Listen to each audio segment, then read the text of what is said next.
Good morning, students. Today I am going to revise last 3 chapters of your English grammar because your exams are near and it will be start from Monday. So let's start the revision of chapter 8, near and far. Look at the board, students. In near and far, which words we will usually use? Now, here, this, that, these, and those. We use these words to indicate anything or a person for a near and far. Now, this and that use for singular nouns. Okay? जब हमें singular चीज की बात करनी हो तो हम this and that use करते हैं and these and those for plural nouns. Okay, जब ज्यादा चीज की बातें हो तो हम दीज एंड दोज यूज करते हैं. But in the other side we use this and these for near things. अगर वो चीज हमारे पास है तो हम इन दो वर्ड्स का यूज करेंगे.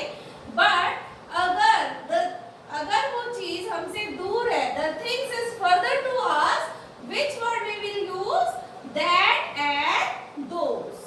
Okay, that and those we will use for the far things. Now look at the uses of these with the help of this exercise. Now I am going to start it. Choose the correct one of your book. Question number B. Select the correct word.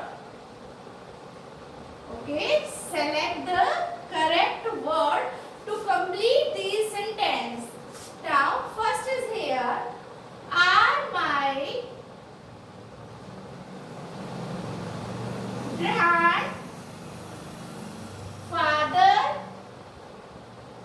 father's glasses.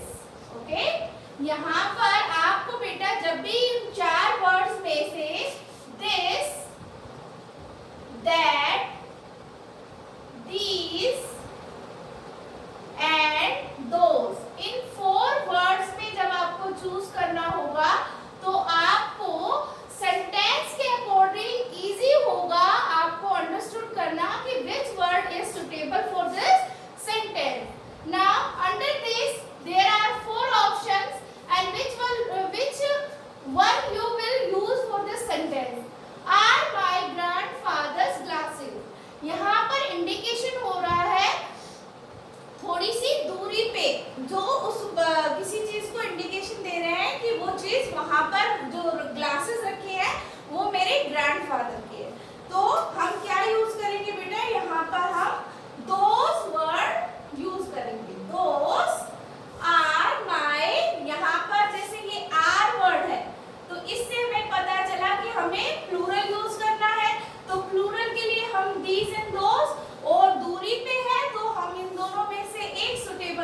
हमें हिंदी क्या बनानी है बेटा, यहाँ पर हमें पहले near और फार में से चूज करना है।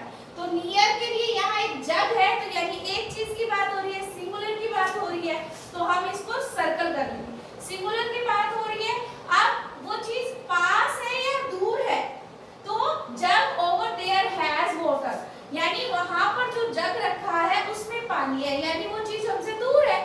तो दूर के लिए और सिंगुलर के लिए कौन सा वर्ड सुटेबल रहेगा, that jug over there has water.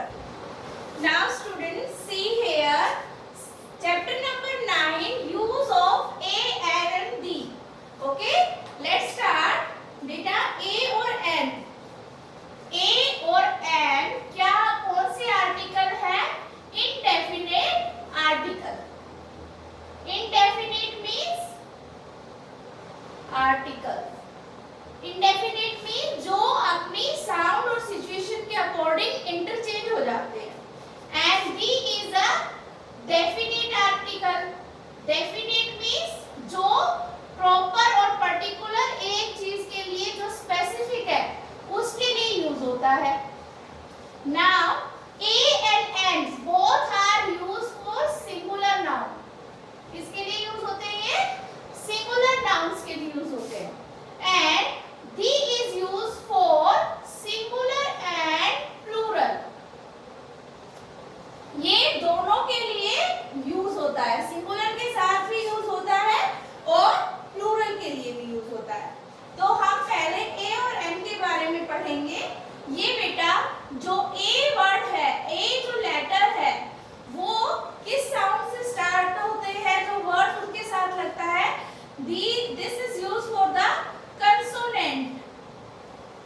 Consonant sound, consonant sound जो वर्ड देते हैं उनसे पहले सिंगुलर के लिए यूज होता है। An is use with the vowel sound, जो वोवल साउंड देते हैं उनके साथ यूज होता है एन। अब आपकी इंग्लिश अल्फाबेट में मेनली जो वोवल्स है वो मैं यहाँ लिख रही हूँ ए, ई, आई, ओ, यू, बट कई बार मैं आपको 2-3 वर्ड्स यहाँ लिख के दिखाऊंगी, कई बार वो अपने साउंड के जगह ये चेंज हो जाते हैं। जैसे सिंपली अगर मैं कंसोनेंट के साथ यूज कर रही हूँ, मैंने लिखा कैट, ओके, तो हम पहले ये स्टार्टिंग वर्ड के जो इस लेटर को हम देखेंगे, ये क्या है, C. C is a consonant, क्योंकि बी से लेके जो जेड तक है, rest leave them vowels are consonant, तो सी क्या आएगा बेटा, कंसोनेंट लेटर होगा। तो हम इसके स्टार्टिंग में ए यूज करेंगे। सेकंड एग्जांपल ऑफ एन, मान लो मैंने यहाँ लिख दिया इग्लू, तो ये लेटर, ये जो वर्ड है ये आई लेटर से स्टार्ट हो रहा है, जो एक वोवल है, तो हमने यूज कर लिया एन। बट अब आप देखिए, मैं यहाँ पर एक वर्ड लिखूंगी unicorn, unicorn and USA, and मैं इसी से रिलेटेड अम्ब्रेला एंड इसी से रिलेटेड ये जो वर्ड्स लिख रही हूँ, बट यहाँ पर साउंड के अकॉर्डिंग ये दोनों अपना प्लेस चेंज कर रही है। जैसे यूनिकॉर्न साउंड हमें दे रहा है यू की, तो मैं आपको लास्ट वीडियो में इस चैप्टर को समझा चुकी हूँ, तो आप फिर से देखो, यू की साउंड दे रहा है तो हम लगाएंगे यहाँ पर ए। अब ये है USA, कंट्री का नाम है, ये साउंड भी यू की दे रहा है तो हमने लगा दिया ए। अब ये अम्ब्रेला है क्या, ये दोनों थे स्टार्टिंग विद अ वोवल, और ये भी वोवल से स्टार्ट है बट साउंड दे रहा है अ की साउंड दे रहा है, तो मैं यहाँ पर लगाऊंगी एन। अब एच तो है होता है इसका, वैसे तो कंसोनेंट साउंड है, बट जब हम इसको रीड करेंगे तो साउंड देगा हमें आर, HOUR, अ की साउंड दे रहा है बट कंसोनेंट, बट साउंड के अकॉर्डिंग हम इसमें एन का यूज करेंगे। तो बच्चों इस तरह से जब भी हम कोई आर्टिकल फिल करते हैं ए और एन में सिंगुलर के लिए, तो हम उस वर्ड को पहले रीड करेंगे, फिर साउंड के अकॉर्डिंग हम उन्हें फिल करेंगे। Now look use of the, बेटा इसको हम दी भी बोलते हैं और इसको हम द भी बोलते हैं, इसलिए क्योंकि जब बच्चों हम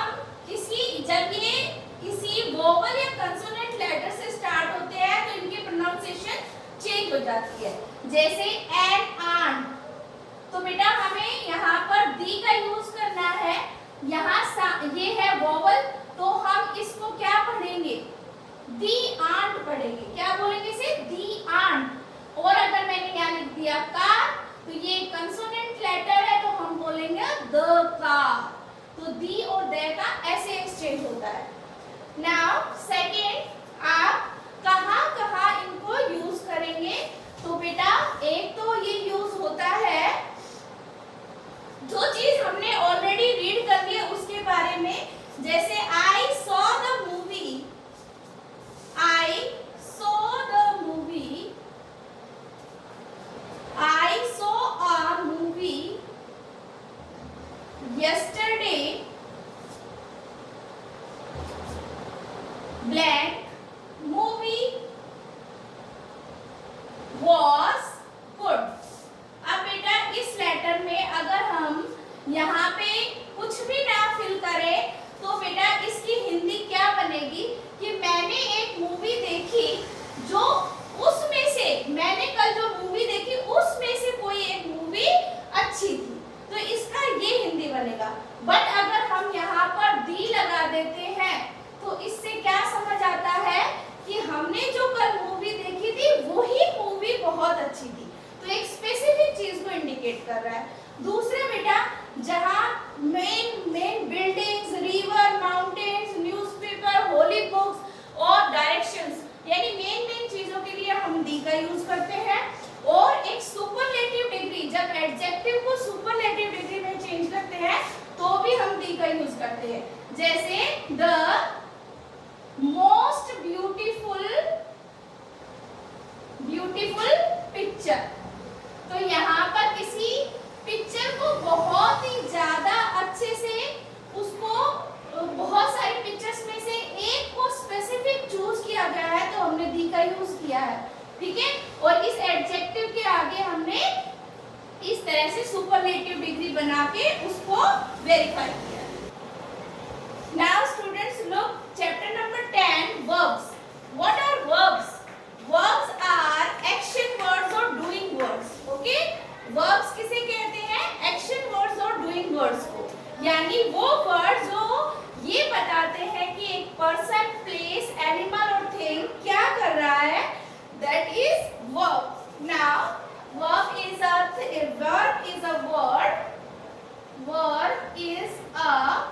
word that tells us what a person, animal or a thing does।